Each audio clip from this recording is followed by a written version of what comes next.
but it's always me and you, always and forever. Man, we back to business. Me and you, raw coverage, the real thing, you know? I know.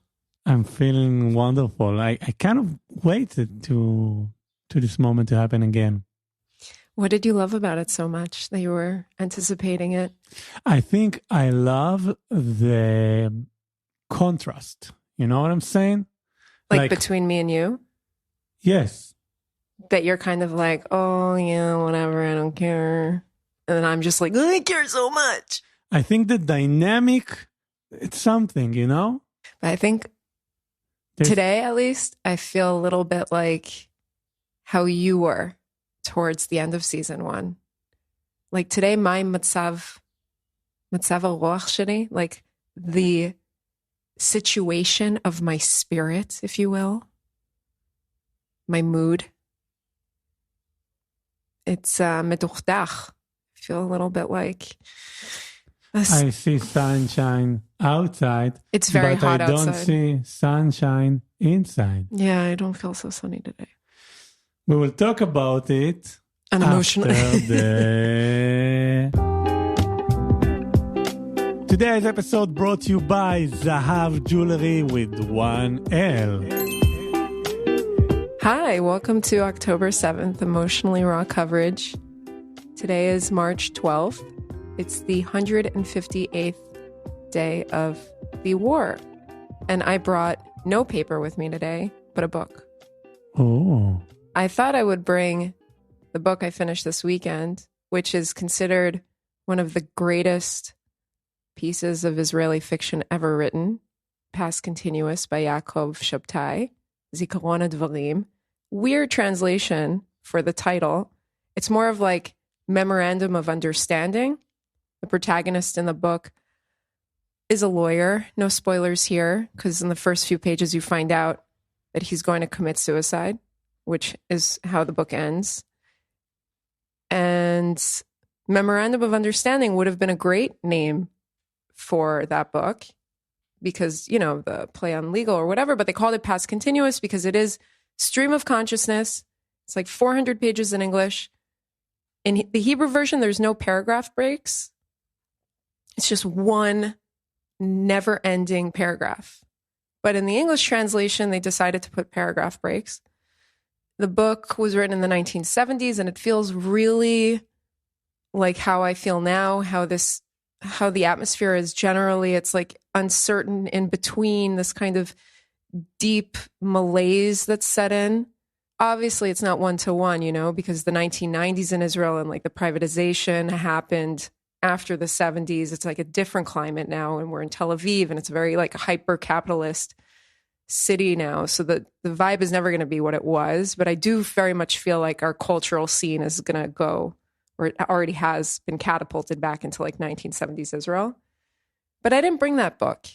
I reached for the book that I started reading after I finished that book because I needed a little bit more of an upper. But this book isn't an upper either. I don't know. I have all these like want to reads on my shelf. And anyway, so I grabbed Mrs. Dalloway by Virginia Woolf, a great classic from English literature.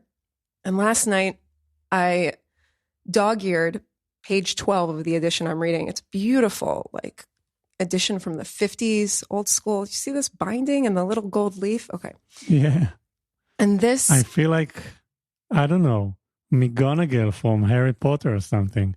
I want to like, you know, how can you describe how can you describe that? The spine of the book, it has gold leaf. You can really feel it. It's embossed on this faded pale blue cloth cover.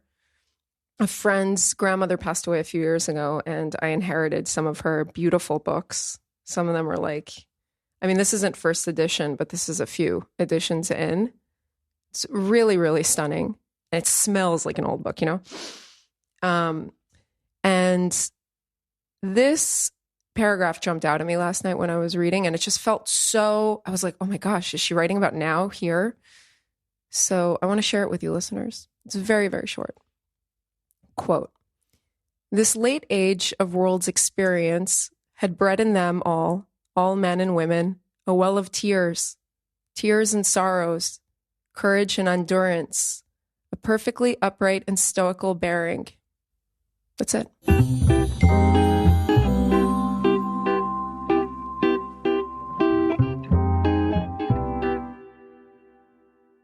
I mean, I did cut off the last sentence from that paragraph, but whatever. That it's a like 2-sentence paragraph. Do you want to share with me and the listeners why are you מדוכדכת? Why are you sad? Yeah, I guess. Okay, so I don't really know where to begin on this one. The Oscars happened this week. Tell me more. I heard there's a naked dude. A naked dude? I didn't hear about this. You hear about the fun Oscars coverage. I hear about the like heavy Jewish, whatever. Who's this naked dude? This actor who come with the nominate sign cover his genitals. Yeah, and he's like very, like a solid body dude. A burly bro. Exactly. I just saw it in the Instagram, some post. Anyway. No, I didn't see that. I saw the Jonathan Glazer. Last week I mentioned the movie Zone of Interest. The one with the Holocaust. Yeah, the one with the Holocaust. And Jonathan Glazer, it's weird. It's like we finished watching the movie and then I said to the person I was watching it with, wow, do you think people are going to watch this and be like, Israel are the Nazis? Like, because you only see like the Auschwitz camp commander's house, basically. And like the maids and everyone's setting up and they have these beautiful gardens and it's like really outside of the walls of Auschwitz.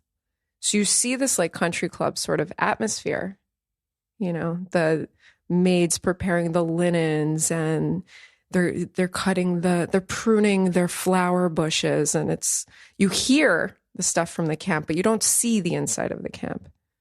So I was like, at the end, do you think people are going to see Israel that way? And I was like, I had this feeling without knowing too much about Jonathan Glazer, who I know is British Jewish. I don't really know that much about him. I had this gut instinct that like, if he were to speak about what's going on now, he's like in the, ceasefire now camp, whatever. And then he gave his fucking acceptance speech, which Matt Schultz, as usual, coming in with 5 out of 5 stars, long form Instagram post, which I mean, I could read out loud, but why don't you guys do it for yourself? Because he puts pictures there. He really invests in those. He does a great job. But first of all, it was like garbly glue. Didn't really make any sense what Jonathan was saying. But then he was basically saying like, I refute my Jewishness. Like basically, Jews are using the Holocaust to justify a Holocaust. And me, like so many other, like, he didn't say enlightened, but enlightened Jews were refuting our Jewishness. And I woke up yesterday morning and I wrote my dream and then I opened Instagram and I saw this and my heart just sank. I knew that we were going to do just the two of us on the episode today for like a week. And I was like, what am I going to do? I'm not, What am I going to talk about? How there's no like hostage deal in sight. How every time there's something on the table, it's like, Hamas like doesn't want to release the hostages at all. The world is like, Israel's refusing to like a ceasefire deal. It's like, no, actually Hamas keeps turning it away. Biden wants to get the Michigan vote, so he's doing whatever he can to do that. And I don't really have anything, to contribute. And then this happened yesterday, and I felt on like a really raw and emotional, like a very visceral sense, just completely blindsided, like so profoundly sad. Steven Spielberg didn't wear a yellow pin on stage when he was presenting an award. No one did. One article I read said that someone who was like at the Oscars, like an attendee, spoke on condition of anonymity or whatever, but said that that it was really terrifying coming to the red carpet this year because like people were looking to see if anyone was wearing a yellow pin. Like I don't want to call them pro-Palestinians. I want to call them Hamas sympathizer, anti-Israel protesters or whatever. Were like hunting to see if anyone was going to be there with a pin in support of Israel, the hostages, something. Very, and it's like, and then fucking Jonathan Glazer with his like Gabor Mate as a Jew shtick. I'm a better Jew than all of you. Look at me. Look at me. I care. I care so much. My heart is just, but this isn't about me, but it is. But my heart, it's just so big. And I care so much. I care more than anyone else. I care more than you. I care more than him. I care more. The other people, they're brainwashed. I think for myself, and I have such a big heart. I'm just so compassionate. And what's funny is that they pretend that they're walking some like really daring line. But that's not the daring line. Like it seems like coming out in support of the hostages or Israel or anything or condemning Hamas, it's like the more risky line to be walking now in terms of your future prospects in Hollywood or your future prospects in the world of culture. When I was younger, I mean, it's like I was so naive. I was so innocent. I'm like, why don't adults stand up and do the right thing?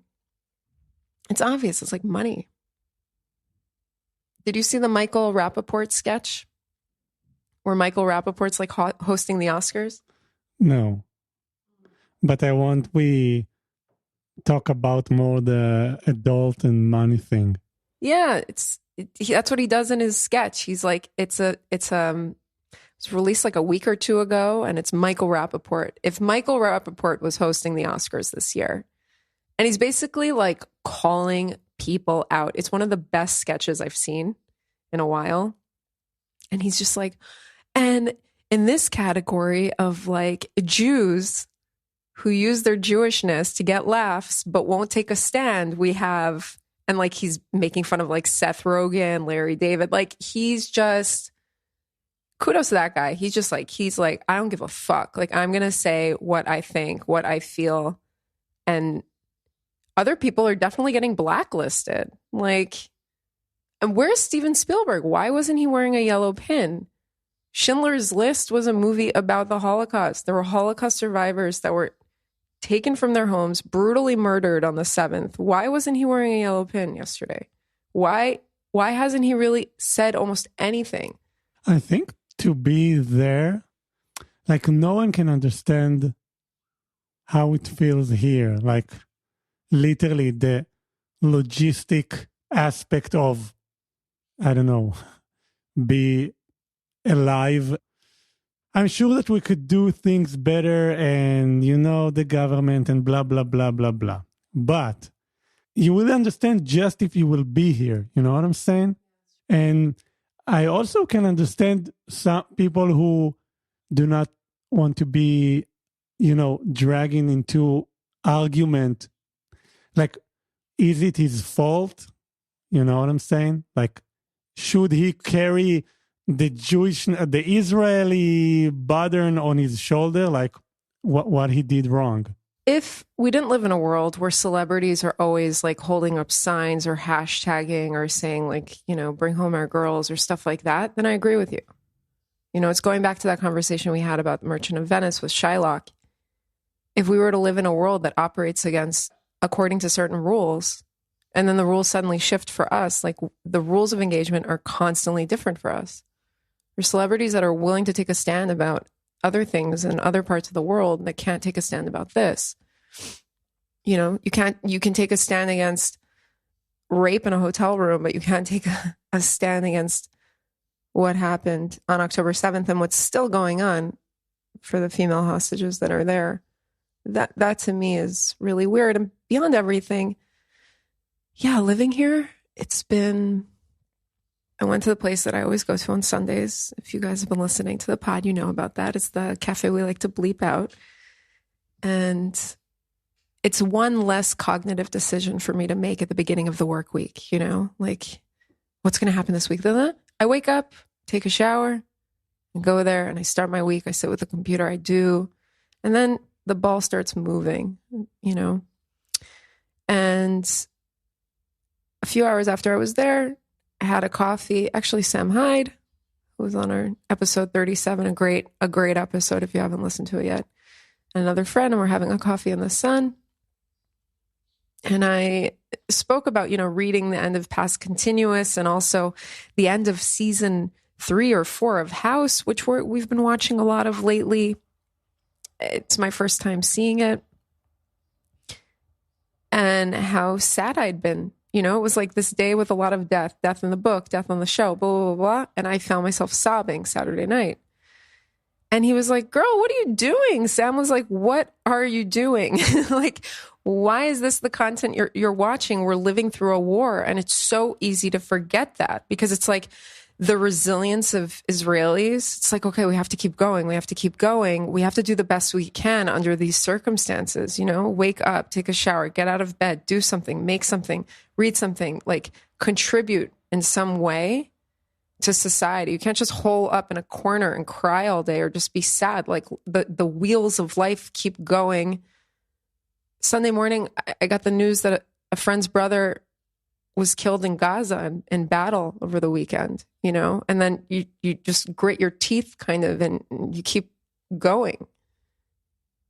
But it's not like Whole Foods activism. This isn't just something we can turn off and then turn on when we feel like it. It's just always there. And now all the talk is what's going on in the north. Is that going to heat up? We have huge infighting in this country. This is not new since the war. It's not like October 7th happened in a country where everybody gets along. This happened here after the 2023 year that we had in Israel, after 5 or 6 elections that we had, crazy protests going around, the reasonableness law and the whole controversy surrounding that. Now there's huge protests with the ultra-Orthodox who don't want to be drafted to the army. In terms of without October 7th, we had enough shit on our plate to deal with. Our economy wasn't stable last year. The rest of the world started coming out of the recession of 2022, 2021. We didn't. We're not doing very well. And we're just downgraded by Moody's and S&P, or one of them. The other one, it's tiny technical details that I used to be able to hold on to and remember or whatever. I'm not there anymore. It's and it's not that I don't care. It's this level of kind of, I can't care about everything, and I care so much.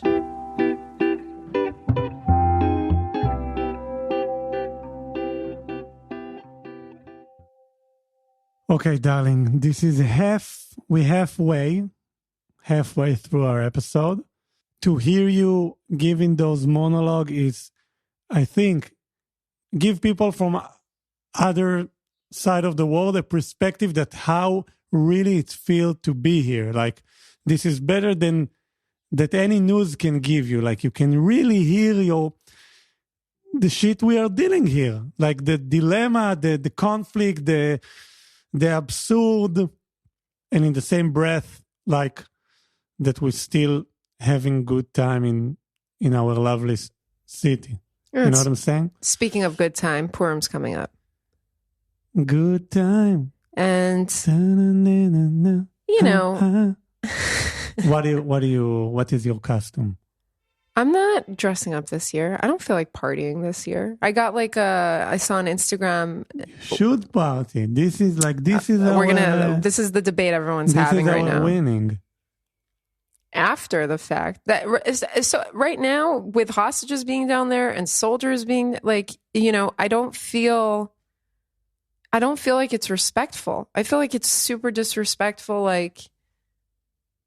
to all of them to just be so to drink, celebrating as if we already won. To drink coffee, to do podcasting, it's okay, but to drink and dance is not?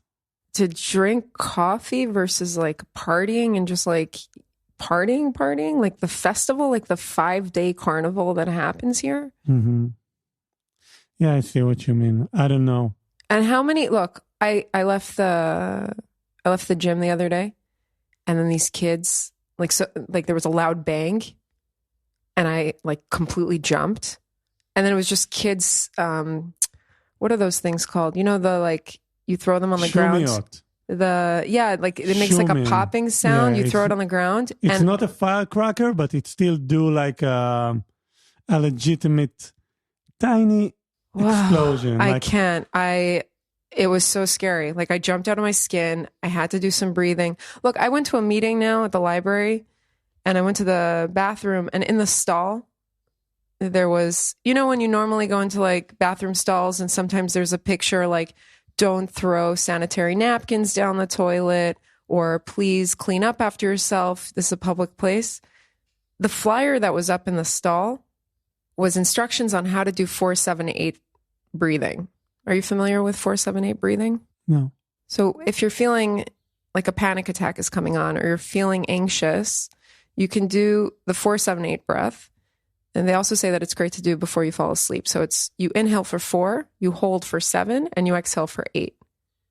And they said on the flyer that you should, do this for at least 4 rounds or until you feel relaxed. It's really wonderful. I highly recommend it. It gives you just a little bit of a perspective into what's going on here. There was some sort of stat that I saw on Instagram the other day that PTSD numbers are rising in Israel, not surprisingly, and that there's an increase of like 6% of the population, something like 500, 600,000 people. I think it's much higher than that. Come on. I mean, how are they even measuring that? But first of all, I don't know why they're selling those stupid pop firecracker things. I mean, that's just, but also I just don't think, especially because so many people that party, like these, like really, the parties in Jerusalem with the parade and like the afterim, like that start at 4 a.m. and then continue. And it's like it's the same age group that is currently serving in Gaza or on the north or in the West Bank. I mean, this is the biggest deployment of reservists in Israel's history. And a lot of them are back home right now, I think. Because they're like resting before the next. Same as told you with the gentleman, the director, what his name? Jonathan Glazer. And the other one. Steven Spielberg. Yes. You cannot you cannot expect from those 20 years old children, a teenager, to not want to be just a regular teenager, You come here, you live in Israel, you're supposed to be, sad all day. If it wasn't the October 7th, it was something else. Like it's always, from the second I remember myself, it's always there. So I think if there is like time that you can party and, try to have some escapism of this really hardcore reality. So I said, yeah, go party. Go party, do a lot of drugs, dance, costume, and try for a second, for a little, to feel like a normal, human being, a regular person who want to dance.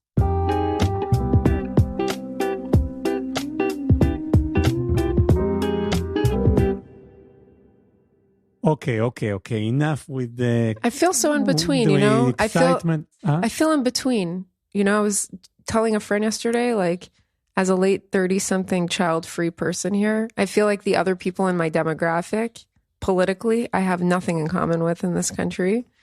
Politically abroad, I have nothing in common with. Like, I feel like more and more of an alien. Maybe that's why I don't want to go outside. Oh, I'm an alien. I feel like when I moved back into my house November, I've been sewing a lot. Like I spend a lot of time, like I'll put house on in the background. Lately, I've been sewing. Like Friday, I got home. I tried to sell some of my stuff on Parka Masila. Like I took a blanket and a backpack and just like put it out. I ran into 2 friends and they were like, it doesn't seem like you're selling anything. It just looks like you went to the store and didn't bring a bag with you. Like, where's your sign? And I was like, I feel embarrassed. I feel like I'm the schmata seller in like one of the shtetl tales. But anyway, I got home at like 3 p.m. and I started sewing and I didn't stop sewing till like 1 o'clock in the morning. Like it took like a break here and there to like eat something quickly. And I put house on in the background. Like I don't really watch it. It's just like I want something on in the background. I don't want it to be the news, but it's like, why am I watching House? Why am I watching this show that's like a medical drama? It's kind of like a soap opera mixed with like a little bit of a mystery. Like there's a mystery in every episode and then they solve it. It's like a math problem. Maybe that's why I'm watching it also. I don't really want to go. I feel like I'm becoming not socially anxious. It's like I'm an ambivert, right? So I'm a little bit extrovert and I'm a little bit introvert, but I'm a lot more introvert lately. It's like this, I don't know, even friends here, friends there, like some of my friendships are completely fraying or they've frayed. Like it's bringing a lot of things into focus. And there's like new relationships that have been developing or that have been getting closer. Like everything's in flux. It's really weird. I find that a lot of like my personal aspirations or dreams that I had when I left Big Law, like things that I hoped for myself that would happen, that they're coming to an end. It's a very weird thing to be like in your mid to late 30s, like during Corona through this, you know what I mean? It's like a very weird time in life because this is like for our generation, at least, you know, 30s are the new 20s, the 40s are the new 30s, whatever. It's like I'm approaching middle age and I can't parse out what's what. Like what is post October 7th and what's just my age and part of the development of being a human. And there's something really good also about that like different, that it's all coming into focus more, that it's becoming more streamlined, that aspirations are fading, that there is some sort of movement, right? Like instead of stagnation, like the aspirations come down from the sphere of the theoretical into the concrete. You know, I want to move these things from my studio. I want to get rid of these old things that are just collecting dust. I want to read the books from the want to read pile. I want to make them read. I want to convert things. But in terms of like thrill or good time, I'm not where I was, or at least I'm not looking for it or outside. And I also don't really have bandwidth for the outside world as much. I feel more comfortable with myself than I ever did. I guess that's it. And like I have less patience maybe or less capacity for outside energy.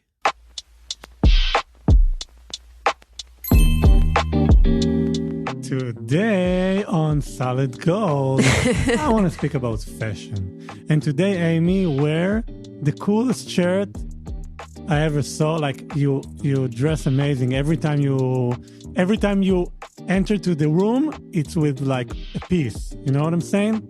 And now it's almost spring, and no more like funky coat and special socks.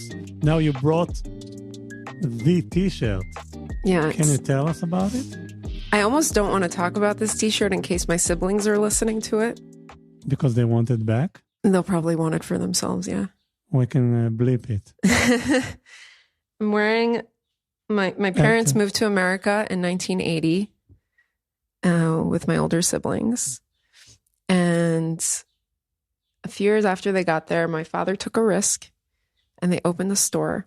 And it was called Mike's Equipment, Mike's Restaurant Equipment on the Bowery, next to where the new museum is today. And the back of the shirt is quite fun. It says, use like new and new for less, which is a direct translation from the Hebrew. Meshumash kmo chadash. Chadash bepachot, I think. Use like new, new for less can. And what was interesting about this store is that I think it was the first restaurant equipment shop to sell used equipment on the Bowery, which is filled with restaurant equipment shops. And my parents ended up, it's the American dream. And they ended up doing well. People kept coming back to my dad with his broken English and my mom with her sweet broken English, and like very, very loyal couple who would, my dad, they're still like this. They'll go till the end of the road and beyond for people that they like and that are in their camp. And I don't wear this shirt often because I don't want it to be in the washing machine too much. So yesterday I found myself having a particularly difficult day and I took a shower, and I went into the special pile and I put it on. It's amazing how a piece of clothing or a piece of jewelry can kind of empower us. You know what else is a family-owned business? Zav Jewelry. Oh, yeah. Check out zavjewelry.com with one L and use discount code DOOR24, it's DOR24, for an additional 35% off your entire order. For your first purchase, they'll even throw in a free pair of 14 karat gold earrings. So head over there, check them out. Solid gold body jewelry, made in New York, family-owned business, solid gold. And if you don't have any piercings, no piercing, no problem. Stay tuned for next week's episode of Solid Gold. Until then, stay shiny.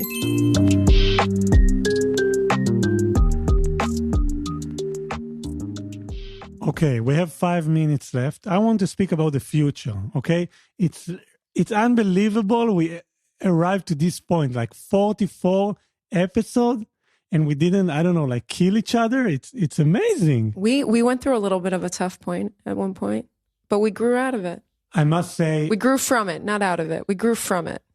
It's really unbelievable. And I want to speak about the future because if I might say, I think like till now, season 2, beginning of season 3, it was good, but I feel this is not yet the thing, you know. When I started to teach podcasting in the suburbs, crappy town at 30 minutes away. With traffic, it's almost an hour. Anyway, so I've been there today, and was like the last task. It's people in Kita Hey, fifth grade, really cute people, and there was 2 girls who I told them they need to do lineup for the podcast, and then I see they're struggling, and I said, leave the paper. Just imagine you are gossiping in the recess of Saka. What's a lineup? What do you mean by a lineup? Like the talking points? It's like you bring, your tasrit. The talking points. Okay. So I tell them, leave the paper. Okay? Just like gossip you said recess, yeah? Yeah, recess. Just gossip in the recess. And then it was amazing. There was 2 character who did podcasting for it felt like they did podcasting for ages, and they just in 5th grade, but the dynamic there was so real. And I told them in the end, you know, in my profession, when I sit in the room, I know when there is a vibe and when there isn't. But when there is a vibe, you're feeling the vibe. Okay? So I wish for us to the rest of episode 3, and maybe, I don't know, if God will help us after, episode 50, I said I will be here till episode 50, but let's see what's going on with our, sponsor and future, or our willing to keep doing that. And I think if someone hear us, I think what going to be the best for you, Amy, as I know you. I want the Amy 100%. Like this episode, with all the energy, with the laughing, with the crying, with the emotional, and with the raw, and with the coverage. But I think you need a partner, which is not me. Well, I will be here. I will say some stuff. But I think if there's someone who will be another Amy, which we want to hear his voice and his emotional and his lovely perspective about living in Israel, but still will keep you not an interviewer, as you. I think we need to find you a new partner. This, I think, should be season 4.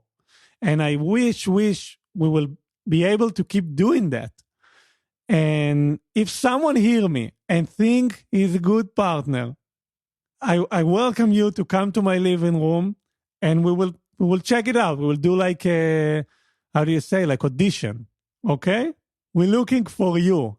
And I think if we will able to do another 50 episode with you and just same partner, same character coming every week, speaking together, grow together, starting to, can you explain what I'm doing? He's twisting his hands one on top of the other in different directions, like you're screwing a nut and a bolt to each other. I always say to a customers when that good podcast is measured in episode 50 or 100. Like you need to walk I will say it in Hebrew. אתה צריך ללכת קילומטראז' לעשות דרך בשביל שדברים יקרו. You have to walk kilometers for things to happen. Okay. But doesn't it, if we bring in someone new from episode 50, then we'll have to walk another kilometers to get there. That's what I'm saying. I wish so it'll we be will another... be able to do that if there was like...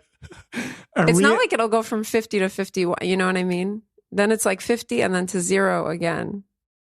No, I think you already walk the kilometrage. But now it's to walk the kilometrage versus the new person. No, but you learn a lot in this 50 episode. Now you know to interview, now you know to be yourself, you know to sing, and you know to podcasting. Just please believe me, like this is the right thing. Like I think I'm sorry that I'm saying it in our own podcast, and I love everyone who came here to my living room. It was lovely people. Each of one of them have a little spot in my heart. But trust me, enough with guests. So listeners, you heard his spiel. Write to us. And I'll say, write to us generally about the co-host position, about the podcast. I'm not gonna bullshit you. We're not going viral. This is episode 44. Our Instagram, which I spend so much time creating the posts for, it's not going viral. We don't have our faces in front of the camera. But what we do have are some wonderfully loyal listeners who reach out since the beginning. New ones have joined to tell us how moved they are by what we're doing. And words really cannot express how much this means to us. Shout out to Boaz Hepner from the Jewish Journal for including us in the chosen links for the second time this week. Really appreciate it. Really appreciate two people that wrote from somewhere in the States this week. I checked. I have no mutual friends with them. Somehow they got to us. And it really gave me some gas in the car, like keep going. So write to us, please. That would be great. And if you'd like to consider contributing, we have a Patreon and we also have a website. If you want to share this, that would be great. Just share this. If you like what you're hearing, like it over on YouTube, on Instagram, on anything, and send it out and talk to us. Email us, October 7th, the podcast at gmail.com. October 7th, the podcast is all of our handles. A lot of people have been writing to tell us, guys, what about the name? Maybe change the name. It's something we're thinking about. We've been thinking about it. If you'd like to weigh in on the conversation, you could write to us about that too. We'd love to hear what you have to say about that. Obviously, there's pros and cons to all of it, which is, again, why we're weighing it. And thanks for being part of this journey, and thanks for listening. We really, really appreciate that. And you. You happy? I'm happy. He's happy. And enough with say thank you. Enough with that too. I think I want to say thank you also to Jeremy, because I listened to it and it was, we said like, it felt like he almost laughed about us. You know what I'm saying? I mean, like he was like, oh, I have a best-selling podcast and who are you guys? Like, הוא פרגן לנו, we said there is such a word. You didn't mean like laughing at us, you meant supporting us? What do you mean? No, on the one hand he said like, you are keep bring it on. On the other hand, it's like a bit like Didn't. no, לא צחק כזה, הקנית אותנו. כאילו ירד עלינו. Yeah, he kind of made fun of us. Made fun of us. He said, "No, why you do this all? What I do with the hand? Like what you do the?" Oh yeah, that music he was giving you a hard time for being a maestro, like Yeah, conducting it. Yeah, when I feel like the point is end, I do with my hand like enough, like music transaction. And he laughed a bit about you, and then I figure it out that we should go to another direction because fuck it, we are cool, you know? Wait, him making fun of us let you understand that we're cool? Yes.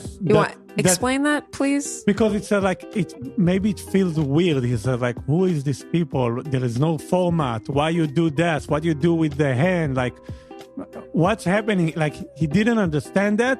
And then I figured it out. Okay. So if we don't understand it, we're doing something right. That's an interesting perspective. Like